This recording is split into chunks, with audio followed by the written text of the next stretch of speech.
Na vasta e antiga terra de Uz, onde o sol banhava colinas douradas e o vento sussurrava segredos milenares entre as palmeiras, vivia um homem cujo nome ressoava com honra e integridade: Jó. A sua vida era um testemunho vívido de retidão, um farol de fé inabalável num mundo muitas vezes sombrio. Jó era descrito como alguém justo, íntegro, que temia a Deus e se afastava do mal. A sua reputação precedia-o, espalhando-se como as areias do deserto, alcançando os confins daquela terra. A prosperidade de Jó era lendária. Não se tratava apenas de riqueza material, mas de uma plenitude que abrangia todos os aspectos da sua existência. A sua família era numerosa, um jardim fértil de filhos e filhas, 7 rapazes e 3 moças, que enchiam a sua casa de risos e vida. As suas posses eram vastas, rebanhos imensos de ovelhas, camelos, bois e jumentos que pastoreavam pelas planícies, testemunhas silenciosas da sua fortuna. Servos e servas trabalhavam incansavelmente em suas terras, um exército de mãos dedicadas que contribuíam para a grandiosidade do seu império. Jó era, sem dúvida, o maior de todos os homens do Oriente, mas a devoção de Jó ia muito além da mera observância de rituais. Era um homem de oração constante, um sacerdote da sua própria casa, intercedendo por seus filhos com um zelo paterno que comovia os céus. Ele oferecia sacrifícios regularmente, purificando-os, pois pensava: talvez meus filhos tenham pecado e amaldiçoado a Deus em seus corações. O seu coração transbordava de um amor puro e um cuidado profundo pela alma de cada um dos seus descendentes. Enquanto a vida de Jó florescia na terra de Uz, um olhar invejoso pairava sobre ele, vindo de esferas celestiais. Satanás, o acusador, observava a prosperidade de Jó com um misto de desprezo e desafio. Ele via a fé de Jó não como um amor incondicional, mas como um subproduto da sua fortuna. Num dia fatídico, a cena mudou para o reino celestial. Os filhos de Deus apresentaram-se perante o Senhor, e Satanás também veio entre eles. O Senhor perguntou a Satanás: de onde vens? Satanás respondeu: de rodear a terra e passear por ela. Então o Senhor inquiriu: observaste o meu servo Jó? Não há ninguém na terra como ele, homem íntegro e reto, que teme a Deus e se desvia do mal. A resposta de Satanás veio carregada de escárnio e audácia. Porventura Jó teme a Deus por nada? Acaso não o cercaste com uma cerca de proteção, a ele, a sua casa e a tudo o que ele tem? Abençoaste as obras das suas mãos, e os seus bens aumentaram na terra. Mas estende a tua mão, e toca em tudo o que ele tem, e verás se não blasfema contra ti na tua face. A provocação era clara, um desafio direto à autenticidade da fé de Jó. Seria a sua devoção apenas uma barganha, um contrato de proteção em troca de lealdade? Deus, em sua infinita sabedoria, conhecia o coração de Jó, mas permitiu que a fé do seu servo fosse provada. A permissão divina foi concedida, mas com uma condição irredutível. Eis que tudo o que ele tem está em teu poder. Somente contra ele não estendas a tua mão. A vida de Jó estava protegida, mas tudo o mais, toda a sua riqueza e a sua família estavam vulneráveis à fúria do acusador. Satanás saiu da presença do Senhor, e as nuvens da desgraça começaram a se formar sobre a terra de Uz. A calmaria que envolvia a vida de Jó estava prestes a ser despedaçada por uma tempestade sem precedentes, testando os alicerces da sua fé de uma forma que ninguém jamais poderia imaginar. Antes de continuarmos, subscrevam o canal e digam-nos nos comentários de onde estão a assistir. A calmaria que envolvia a vida de Jó estava prestes a ser despedaçada por uma tempestade sem precedentes, testando os alicerces da sua fé de uma forma que ninguém jamais poderia imaginar. A terra de Uz, Antes um santuário de prosperidade, estava agora sob a sombra de uma ameaça invisível, mas iminente. O desafio de Satanás havia sido aceito, e as consequências não tardariam a manifestar-se com uma crueldade avassaladora. O primeiro golpe veio de forma abrupta, como um trovão em céu azul. Enquanto os filhos de Jó celebravam em casa do seu primogênito, um mensageiro, pálido e ofegante, correu até ele, a voz embargada pelo terror. "Senhor", começou o servo, "os bois estavam arando e os jumentos pastavam ao lado deles, quando os sabeus caíram sobre nós e os levaram embora. Mataram os seus servos ao fio da espada, e só eu consegui escapar para lhe contar." O coração de Jó apertou-se. Um presságio sombrio do que estava por vir. A riqueza material, tão arduamente acumulada, começava a desvanecer-se. Mal o primeiro mensageiro terminara de falar, outro surgiu, com a roupa em farrapos e o rosto marcado pelo fumo e pelo desespero. "Senhor", clamou, "o fogo de Deus caiu do céu e queimou as ovelhas e os servos, consumindo-os completamente. Só eu consegui escapar para lhe contar." Um arrepio gélido percorreu a espinha de Jó. Não era apenas a perda material, era a perda de vidas. De pessoas que serviam sob o seu teto, atingidas por uma força que parecia vir diretamente do divino. A dor começava a se entranhar, mas a sua fé ainda resistia, como uma rocha firme em meio à tormenta. A sequência de tragédias parecia não ter fim. Ainda falava o segundo mensageiro, quando um terceiro se apresentou, com a mesma urgência e a mesma notícia devastadora. "Senhor", disse ele com a voz falhando, "os caldeus se dividiram em 3 bandos, atacaram os camelos e os levaram embora. Mataram os seus servos ao fio da espada, e só eu consegui escapar para lhe contar." A cada nova notícia, um pedaço da vida de Jó era arrancado, mas ele mantinha-se firme, a sua expressão um misto de choque e uma estranha resiliência. As adversidades eram imensas, mas a sua alma parecia ainda não ter sido quebrada. Então veio o golpe final, o mais cruel de todos, que atingiria a Jó no cerne da sua existência, naquilo que ele mais prezava. Um quarto mensageiro, com os olhos vermelhos e o corpo tremendo, trouxe a notícia que faria o mundo de Jó desabar. "Seus filhos e suas filhas", começou ele com a voz embargada por soluços, "estavam comendo e bebendo vinho na casa do irmão mais velho, quando um vento forte veio do deserto, atingiu os 4 cantos da casa, e ela desabou sobre eles. Todos morreram, e só eu consegui escapar para lhe contar." O silêncio que se seguiu foi mais ensurdecedor do que qualquer grito. A terra de Uz parecia prender a respiração. Jó, o homem íntegro e temente a Deus, o pilar de retidão, foi atingido por uma dor que transcendia qualquer compreensão humana. Seus filhos, sua descendência, a alegria de sua casa, todos haviam perecido num instante. A cena era inimaginável. A casa de seu primogênito em ruínas, os risos silenciados para sempre, o vazio substituindo a vida vibrante.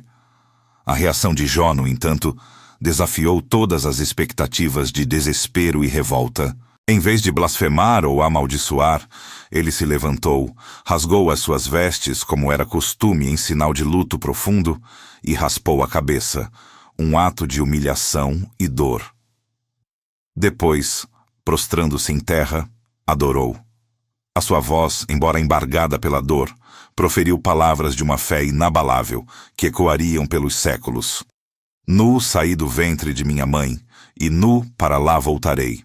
O Senhor deu, e o Senhor tirou. Bendito seja o nome do Senhor." Naquele momento de angústia indescritível, Jó não pecou e não atribuiu a Deus culpa alguma. A sua fé, testada ao limite, revelou-se inquebrantável. Ele havia perdido tudo: sua riqueza, seus servos e, o mais precioso, seus filhos. Mas sua devoção a Deus permaneceu intacta. A sua declaração, um hino à soberania divina, Provou que a sua fé não era condicionada pelas bênçãos materiais ou pela ausência de sofrimento. A sua aceitação da vontade de Deus, mesmo diante de tamanha calamidade, era um testemunho poderoso. Mas a tempestade ainda não havia cessado. Será que a fé de Jó, já tão provada, resistiria a mais perdas? A uma dor que atingiria o seu próprio corpo e o isolaria de tudo e de todos. O próximo capítulo da sua provação estava apenas a começar. A fé inabalável de Jó, demonstrada mesmo após a perda devastadora de seus bens, servos e mais dolorosamente de todos os seus filhos, não passou despercebida. Satanás, o acusador incansável, observava a resiliência do homem da terra de Uz com uma fúria renovada. A permissão divina havia sido concedida para tocar em tudo o que Jó possuía, e ele havia falhado em quebrar o seu espírito. Agora, o desafio seria elevado a um nível ainda mais íntimo e cruel. Novamente, Satanás apresentou-se perante o Senhor, e desta vez, a sua acusação era mais mordaz. Pele por pele, tudo o que um homem tem, dará ele pela sua vida.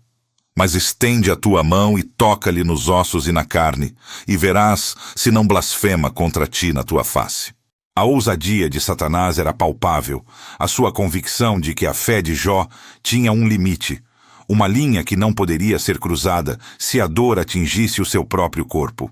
Deus, em sua soberania e conhecimento profundo do coração de Jó, concedeu a permissão, mas com uma condição crucial.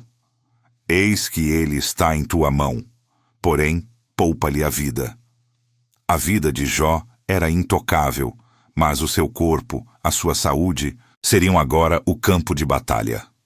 Satanás saiu da presença do Senhor com a certeza de que desta vez a vitória seria sua. Ele atingiu Jó com tumores malignos, chagas dolorosas que cobriram o seu corpo da cabeça aos pés. A pele antissaudável e vibrante de Jó transformou-se numa massa de feridas purulentas, inchadas e insuportavelmente pruriginosas. A dor física era excruciante, uma tortura constante que consumia cada fibra do seu ser. O homem, antes tão próspero e respeitado, jazia agora irreconhecível, a sua dignidade dilacerada pela enfermidade. O cenário era de desolação completa. Jó, incapaz de encontrar conforto em sua própria casa, foi forçado a sentar-se em um monte de cinzas, um lugar de luto e abjeção. Ali, ele tentava aliviar a coceira e a dor lancinante das chagas, raspando-as com um caco de cerâmica, uma imagem de sofrimento extremo e abandono. A sua figura, antes imponente, era agora a de um homem desfigurado, coberto de cinzas e feridas, um espetáculo de miséria que afastava qualquer um que ousasse se aproximar. Mesmo sua esposa, que havia sido sua companheira em tempos de prosperidade, não suportou o espetáculo da sua dor. Ela, que já havia perdido os filhos e a segurança material, viu em Jó apenas a imagem da desgraça e do desespero. Com um tom de amargura e talvez de uma certa exasperação, ela proferiu palavras que ecoaram no vazio da sua existência. Ainda retens a tua integridade? Amaldiçoa a Deus e morre. Para ela, não havia mais esperança, apenas o fim. A fé de Jó parecia-lhe uma loucura, uma teimosia vã diante de tanto tormento. A resposta de Jó, no entanto, foi um testemunho ainda mais poderoso de sua inabalável devoção. Com uma serenidade surpreendente em meio a tanta dor, ele repreendeu sua esposa, lembrando-a da perspectiva divina. Falas como qualquer uma das loucas. Receberemos o bem de Deus e não receberemos o mal. Naquele momento de profunda angústia, Jó não pecou com seus lábios. Ele manteve sua integridade, sua crença de que a mão de Deus estava presente tanto nas bênçãos quanto nas provações, e que o sofrimento, por mais incompreensível que fosse, não justificava a blasfêmia. A notícia da calamidade que se abatera sobre Jó espalhou-se, alcançando os ouvidos de seus 3 amigos mais íntimos. Elifaz, de Temã, Bildade, de Suá e Zofar, de Naamá. Eles eram homens de respeito e sabedoria em suas próprias terras. E ao saberem da extensão do sofrimento de Jó, combinaram de ir visitá-lo para consolá-lo e chorar com ele. A intenção era nobre, um gesto de verdadeira amizade. Quando o avistaram à distância, mal o reconheceram. A figura que jazia nas cinzas, coberta de chagas, era apenas uma sombra do Jó que eles conheciam. A visão era tão chocante, tão indescritível em sua miséria, que eles não conseguiram conter a dor. Ergueram as suas vozes e choraram em alta voz, rasgaram as suas vestes e lançaram pó sobre as suas cabeças, um sinal de luto e desespero. Aproximaram-se de Jó e sentaram-se com ele no chão. E ali permaneceram 7 dias e 7 noites, em completo silêncio. A magnitude do sofrimento de Jó era tão avassaladora que as palavras pareciam inúteis, vazias. O choque e a tristeza os paralisaram. Eles não falaram uma única palavra, pois viam que a dor de Jó era excessivamente grande, um abismo de angústia que nenhuma consolação humana parecia capaz de preencher. O silêncio era um testemunho da sua impotência diante de tamanha desgraça. Mas este silêncio, embora inicialmente um ato de empatia, estava prestes a ser quebrado. O que os amigos de Jó diriam sobre sua desgraça? Será que suas palavras trariam consolo ou acrescentariam mais dor à sua alma já tão afligida? O debate estava apenas começando. O silêncio opressor que pairou sobre Jó e seus amigos por 7 dias e 7 noites finalmente foi rompido. Não foram os amigos que falaram primeiro, mas o próprio Jó, que, exausto pela dor incessante e pela incompreensão do seu sofrimento, abriu a boca para amaldiçoar o dia em que havia nascido. A sua voz, rouca e fraca, carregava o peso de uma angústia existencial, um lamento profundo que questionava o porquê de ter vindo ao mundo apenas para experimentar tamanha miséria. Ele desejava a morte, o fim de toda aquela agonia, a paz do esquecimento que a sepultura poderia oferecer. Porque a luz havia sido dada a um homem cujo caminho estava oculto e a quem Deus cercara de todos os lados com trevas. Os amigos, Elifaz, Bildade e Zofar, que haviam chegado com a intenção de consolar, ouviram as palavras de desespero de Jó com uma mistura de choque e repreensão. Em suas mentes, arraigadas nas crenças da época, o sofrimento era invariavelmente uma consequência direta do pecado. Para eles, a calamidade que se abatera sobre Jó era a prova irrefutável de alguma transgressão oculta. Foi Elifaz quem primeiro rompeu o silêncio com uma série de perguntas retóricas e acusações veladas, sugerindo que Jó, em sua retidão aparente, deveria ter cometido algum erro grave para merecer tal castigo divino. Porventura, não é o teu temor de Deus a tua confiança e a tua integridade o teu amparo? Argumentou Elifaz, insinuando que a fé de Jó era, na verdade, superficial. Jó, por sua vez, defendeu-se com veemência. A sua consciência estava limpa e ele insistia em sua inocência.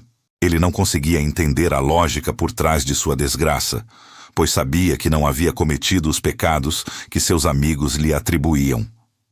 Em vez de aceitar a culpa, Jó clamava por uma explicação divina, um encontro com Deus para que pudesse apresentar sua causa e ser justificado. Ele não pedia alívio da dor, mas sim compreensão, um vislumbre do propósito por trás de sua provação. A sua alma ansiava por justiça, por uma resposta que dissipasse a névoa de sofrimento e incerteza. O debate transformou-se em um ciclo amargo de argumentos e contra-argumentos. Bildade, o segundo amigo a falar, foi ainda mais direto em sua acusação. Ele sugeriu que os filhos de Jó deviam ter pecado, e por isso Deus os havia entregado à morte. Em sua visão, Deus não perverteria o direito nem a justiça. Portanto, se Jó sofria, era porque havia alguma impureza em sua vida. Zofar, O terceiro amigo, com uma retórica ainda mais dura, acusou Jó de arrogância e de tentar justificar-se diante de Deus. Ele exortou Jó a abandonar sua iniquidade e a buscar a Deus, prometendo que só assim sua luz se ergueria sobre as trevas. Jó, no entanto, permaneceu irredutível. A cada acusação, a sua convicção de inocência se fortalecia. Ele não podia e não queria confessar um pecado que não havia cometido, pois isso seria uma traição à sua própria integridade e à verdade que ele conhecia. Ele reconhecia o poder e a sabedoria de Deus, mas questionava a aparente injustiça de seu próprio sofrimento. Com ironia, Jó apontava para a sabedoria limitada de seus amigos, que em sua tentativa de defender a justiça divina, acabavam por distorcer a imagem de Deus e a realidade do mundo. A frustração dos amigos crescia a cada réplica de Jó. Eles estavam convencidos de que a sua teimosia era um sinal de seu orgulho e de sua falta de arrependimento. Não conseguiam conceber um Deus que permitisse tamanho sofrimento a um homem justo. Em sua visão simplista da retribuição divina, o bem era recompensado e o mal punido de forma imediata e visível.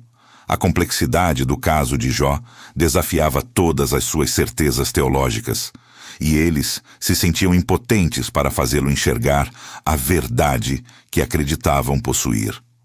O debate seguia, cada vez mais acalorado, sem que nenhuma das partes conseguisse persuadir a outra.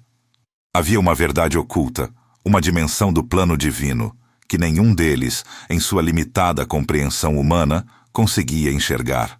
A alma de Jó, contudo, continuava a clamar por uma resposta que só poderia vir de uma fonte superior.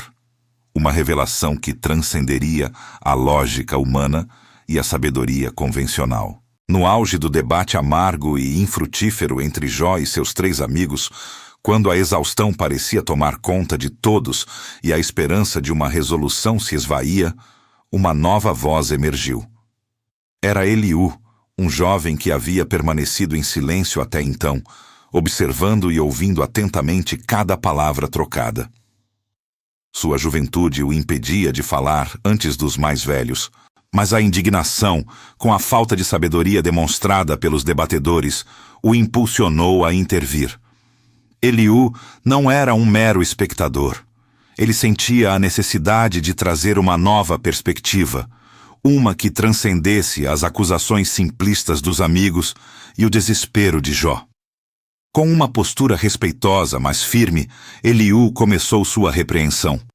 Ele criticou tanto Jó quanto seus amigos, apontando as falhas em seus argumentos.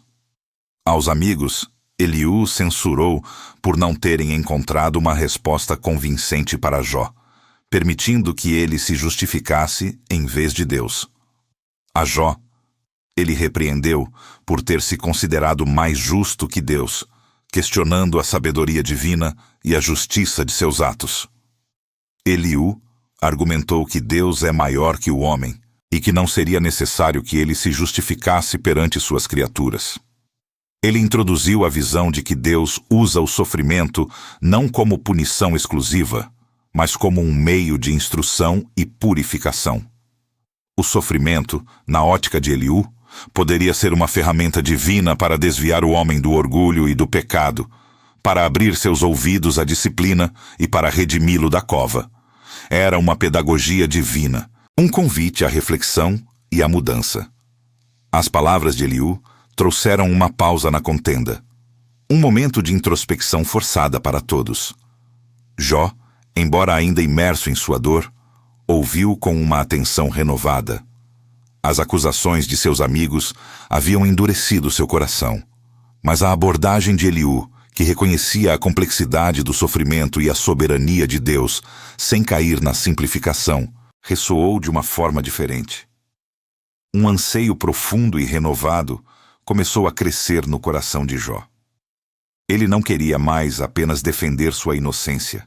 Ele desejava ardentemente ouvir a voz de Deus, a única que poderia desatar o nó de sua angústia e trazer a clareza que tanto buscava. Enquanto Eliú ainda falava, descrevendo a majestade e o poder de Deus manifestados na natureza, o céu começou a escurecer. Nuvens carregadas se formaram rapidamente, e um vento forte e gélido começou a soprar, agitando o deserto e levantando areia. O ar ficou pesado, carregado de eletricidade, e o som distante de um trovão ecoou, aumentando gradualmente em intensidade.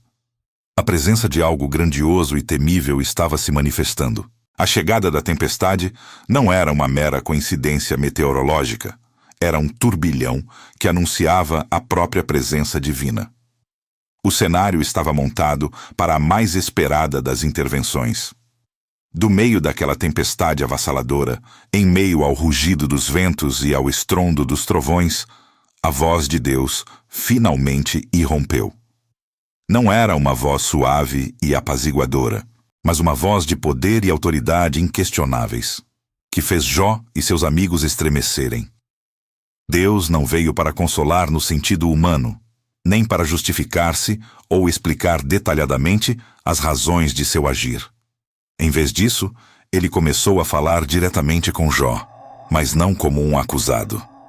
A voz divina, profunda e retumbante, não respondeu às perguntas de Jó sobre sua inocência ou o porquê de seu sofrimento direto. Em vez disso, ela o confrontou com a grandiosidade e a incompreensibilidade da criação, com a vastidão de seu próprio conhecimento e poder. Quem é este que escurece os meus desígnios com palavras sem conhecimento? Perguntou a voz, desafiando Jó a responder. As palavras de Deus eram uma torrente de questionamentos retóricos que expunham a limitação da compreensão humana diante da infinita sabedoria divina. Jó, que havia clamado por um encontro com Deus, agora se via diante da manifestação de sua glória, e a sua perspectiva estava prestes a mudar irrevogavelmente. As palavras de Deus, proferidas do coração da tempestade, não eram as respostas que Jó esperava, mas eram as respostas de que ele precisava, e elas mudariam a sua percepção da realidade e de si mesmo para sempre. O confronto com a majestade divina era apenas o começo de uma profunda transformação. Do meio da tempestade, a voz de Deus continuou a ecoar, não oferecendo explicações diretas para o sofrimento de Jó, mas lançando uma série de perguntas desafiadoras que desnudavam a insignificância da compreensão humana diante da majestade divina. Onde estavas tu quando eu fundava a terra? Dize-o, se tens inteligência. Perguntou a voz poderosa, um som que parecia dobrar o próprio espaço e tempo. Quem lhe pôs as medidas, se é que o sabes? Ou quem estendeu sobre ela o cordel? Deus prosseguiu, descrevendo com detalhes vívidos a criação do universo, o domínio sobre os mares, o nascer do sol, a formação das nuvens e a queda da chuva.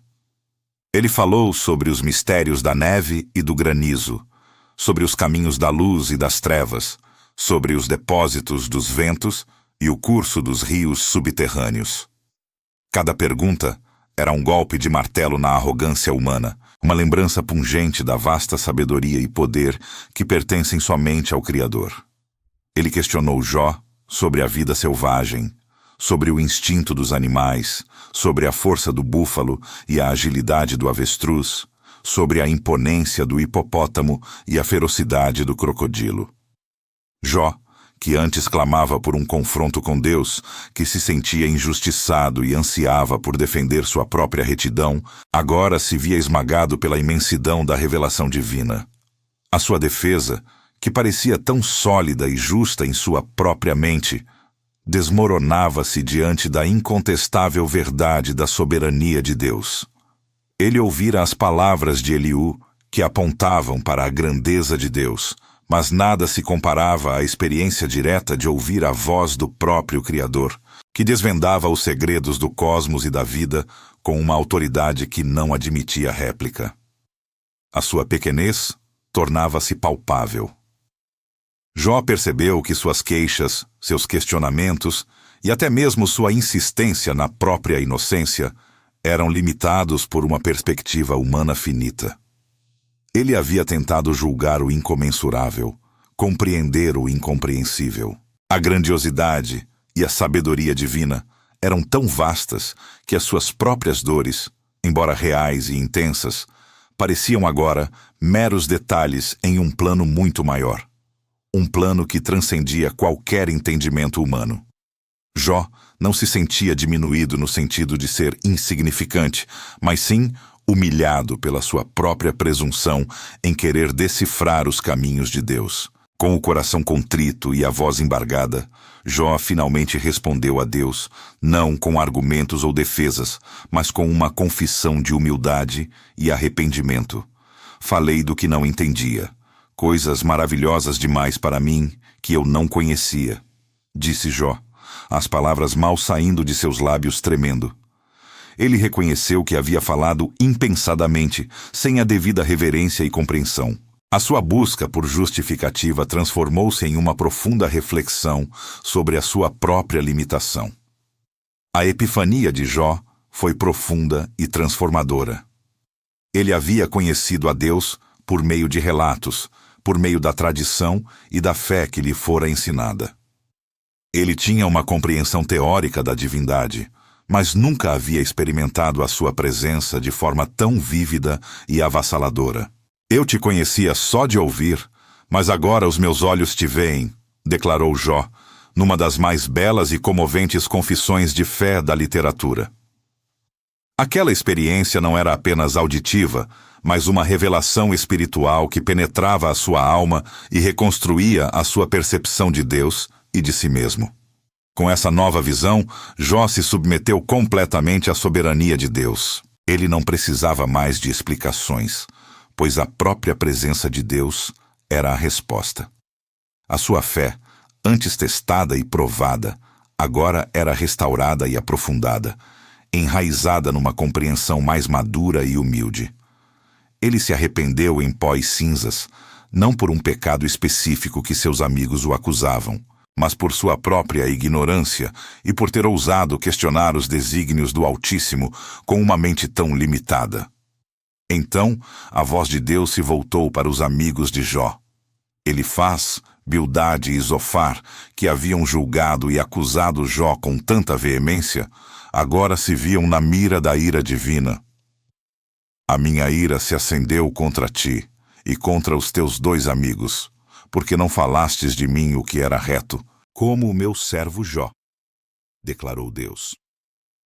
Eles haviam defendido a justiça divina com argumentos falhos e uma teologia que distorcia a imagem de um Deus complexo e soberano. Na sua tentativa de explicar o sofrimento de Jó, haviam pintado um quadro de um Deus simplista, que retribuía o bem e o mal de forma mecânica, sem espaço para a graça, a aprovação ou os propósitos insondáveis. A sua sabedoria humana havia falhado em captar a profundidade dos caminhos divinos, e eles seriam responsabilizados por isso. A provação de Jó estava chegando ao fim, mas não sem que todos os envolvidos aprendessem lições cruciais sobre a verdadeira natureza de Deus e a humildade da fé. A repreensão de Deus aos amigos de Jó foi um momento de clareza avassaladora. Eles haviam julgado, acusado e oferecido conselhos baseados em uma compreensão limitada da justiça divina. Agora, a ira do Altíssimo pairava sobre eles, e a única forma de aplacá-la era através da intercessão daquele a quem tanto haviam afligido. Deus instruiu Elifaz, Bildade e Zofar a oferecerem sacrifícios e pediu a Jó, o servo que havia falado a verdade sobre ele, que orasse por eles. Somente assim suas transgressões seriam perdoadas. Com o coração purificado pela humildade e a alma cheia de uma nova compreensão da majestade divina, Jó obedeceu. Ele, que havia sofrido as mais indizíveis dores e injustiças, que fora abandonado por sua própria esposa e acusado por seus amigos, agora se colocava diante de Deus como intercessor por aqueles que o haviam ferido. Foi um ato de compaixão e perdão que transcendeu a dor pessoal, uma demonstração da profundidade de sua transformação. Enquanto Jó orava, as nuvens de desgraça que pairavam sobre seus amigos se dissiparam, e Deus aceitou sua oração, perdoando-os. E foi naquele momento de altruísmo, após a humilhação, a compreensão e a intercessão, que a virada da sorte de Jó começou a se manifestar. A provação havia chegado ao seu fim, e o caminho para a restauração estava aberto. Deus não apenas anulou o sofrimento de Jó, mas o abençoou de uma forma que superou em muito sua prosperidade anterior. A narrativa bíblica descreve que o Senhor restaurou a Jó tudo o que ele havia perdido, e o fez em dobro. A riqueza material que Satanás alegara ser a base da fé de Jó foi devolvida em abundância que desafiava a imaginação. Ele recebeu 14.000 ovelhas, 6.000 camelos, 1.000 juntas de bois e 1.000 jumentas. Seus rebanhos, que antes eram vastos, agora cobriam as colinas da terra de Uz em uma escala ainda maior.